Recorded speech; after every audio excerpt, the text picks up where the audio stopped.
Ganda oh. Ganda dito guys. Ganda oh. Ganda oh.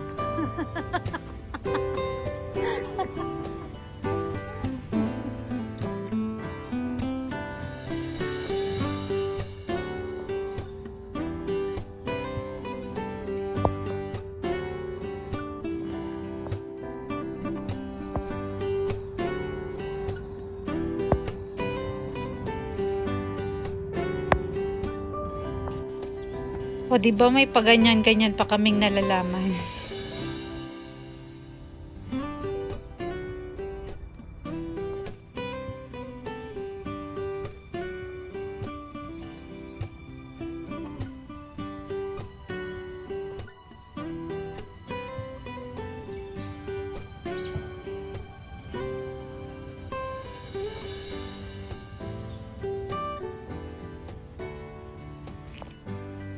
Pag nag-away ang magjowa habang namamasyal, ayan ang upuan.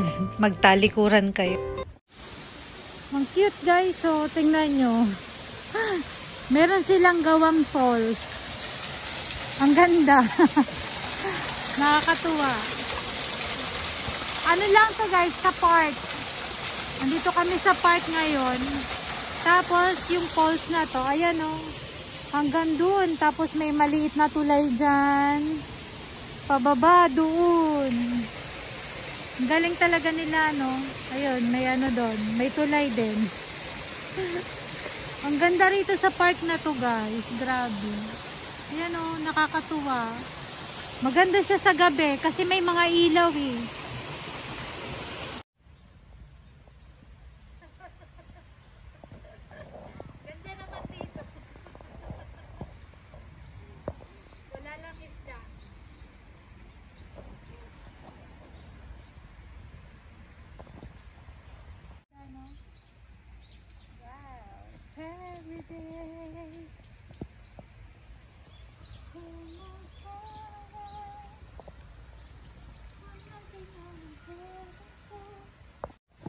May tatlong bibe akong nakita. Ayan guys, may kasama kaming namamasyal. Ayan sila oh. Hi guys! Kamusta naman kayo dyan? Okay ba ang gala natin? Ayun oh. Namamasyal din silang tatlong.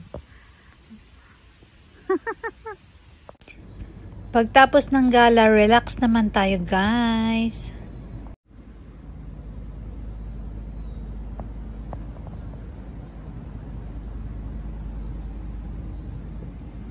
Dito na kami guys. Relax lang. Mag-ano lang kami. Onsen lang kami ngayon. Hi. Hi. May relo kami. Mag-onsen lang kami. Hindi kami mag-stay. Ayan, meron kami ditong bihisan at saka towel. Pero kakain muna kami. Kaya punta muna tayo dun sa kainan. Hindi na. Yan yung mga menu. Dito muna kami sa kainan guys. Bili kami ng table. Dochigay. Hachi. Yun kami sa dulo. Wow. Yung may magandang view. Dito? Dito daw kami. Ayan yung view guys sa labas. Wow. Kain kami. Steak daw.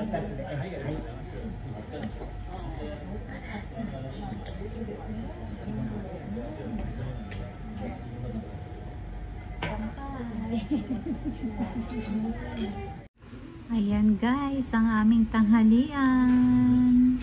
Steak kidong. And salad. And tokwa. Mga side dish. Yan. Then syempre hindi mawala ang ating soup. Ayan. Lumot soup. Joke. Meron dito guys, lumot soup talaga meron. Nakakain na ako. Kain tayo guys. Itadakimasu. Unang kinakain syempre, soup.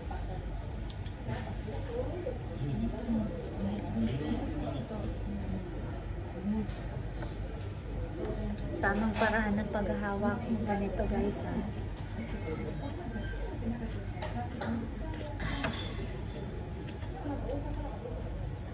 Sakit naman ito sa kamay. Tikman natin yung mga side dish. Masarap din. Ay? Kala ko matamis. Kala ko matamis, maalat pa na.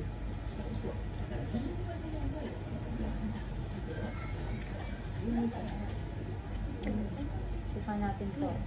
Ayaw niya nito kasi may halong mushroom. Ayaw niya na mushroom.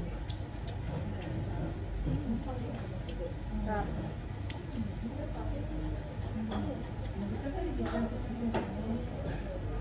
Kain muna kami.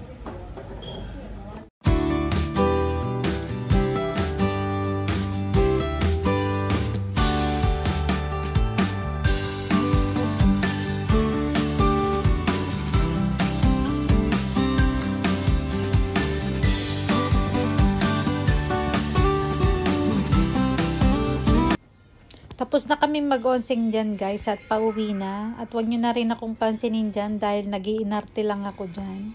Pinapakita ko, tinitingnan ko lang sa camera yung aking face. Morning guys! Ayan, magluluto tayo ngayon ng ginisang sardinas sa papaya. Kasi mga laboy, kaya yan, sardinas muna tayo. Ayan guys, oh. Nakabili kasi ako ng papaya. Bali, yung kalahati niyan guys, niluto ko na. Ginawa kong tinola. Tapos yung kalahati, ngayon, lulutuin ko siya sa sardinas. Isa na natin to. Paminsan-minsan, masarap din magulam ng sardinas guys. Masarap sana to kung may ano, may mga dahon-dahon pa. Yung malunggay, yung ganun. Pero pwede na rin to. Masarap din to kasi malamig naman ngayon dito. Bawang muna tayo. Sunod natin ang sibuyas. Yan, nilagay ko na yung sibuyas guys.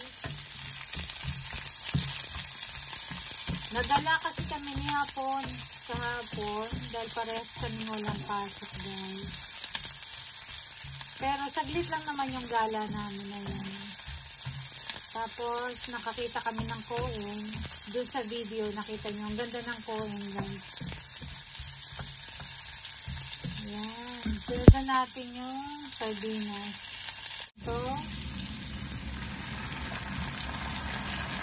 Gala ng gala, kaya sardinas later. Paminsan-minsan kasi pag puro karne, nakakasawa din.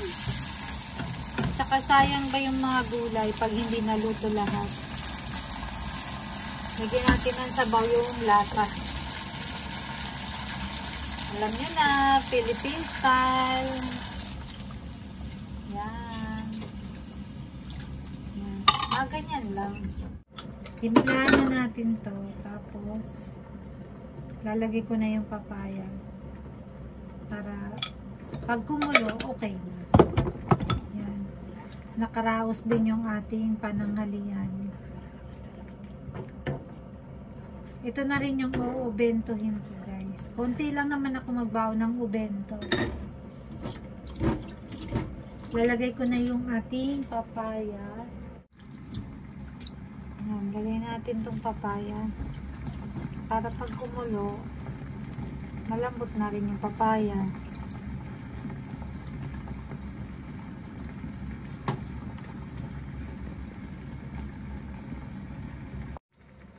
Back to reality na naman tayo. Kita niyo yung ano, pepper. Back to ano na naman tayo, reality. Pagtapos ng gala, trabaho ulit, isang araw lang.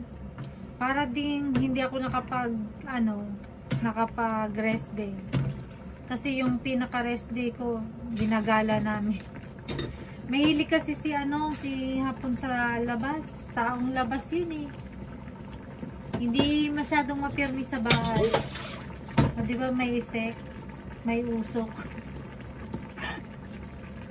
Yan, kumukulo na siya guys. Kaya, tikman na natin. Tapos papalambutin lang natin yung papaya.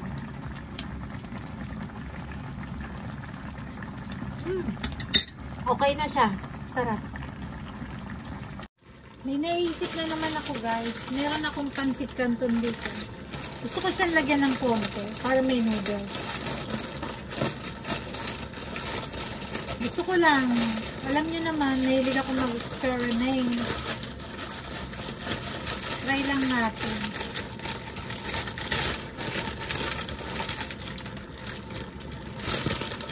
Gusto ba talaga amoy ng canton?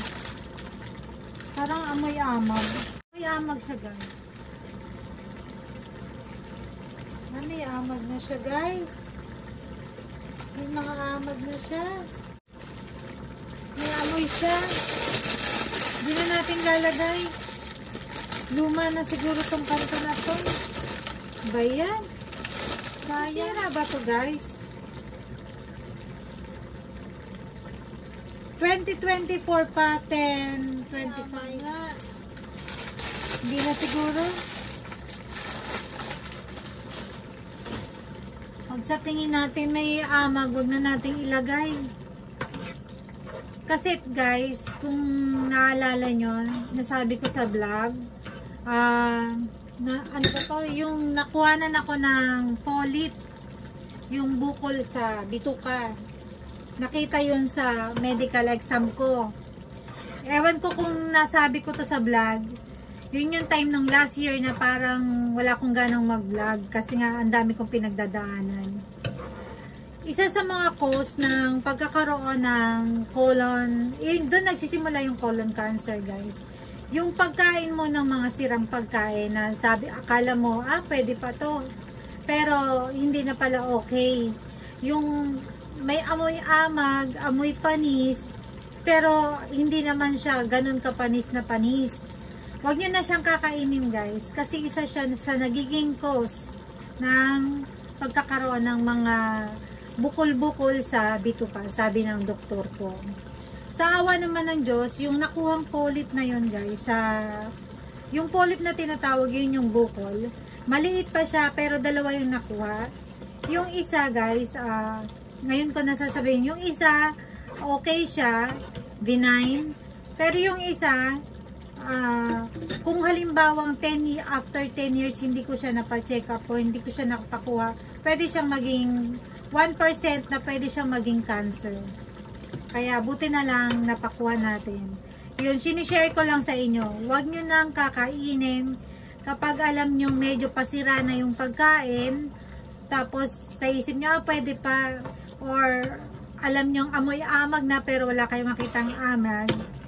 Huwag nyo na siyang kakainin guys. Kasi yun yung nagiging isa sa mga cause. Ayan. Hindi na natin sasama. Sayang naman na hindi ko pa siya naluluto. Tapon ko na lang. Kasi sobrang amoy amag niya. Ayan guys. Ito na lang macaroni. Hindi talaga ako mapipigilan guys. Yan, papakulo ko ng tubig. Bali, late na kasi mauubos yung sabaw natin kung ilalagay ko yung macaroni. Kaya, palambutin ko yung macaroni tapos ihalo ko dun sa ginisang sardinas na may papaya. Ayan na siya guys. Tapos na. Masarap siya guys. Kakaiba lang talaga yung panlasa ko. Pero kung gusto nyong itry nyo. It's so good. Ayan.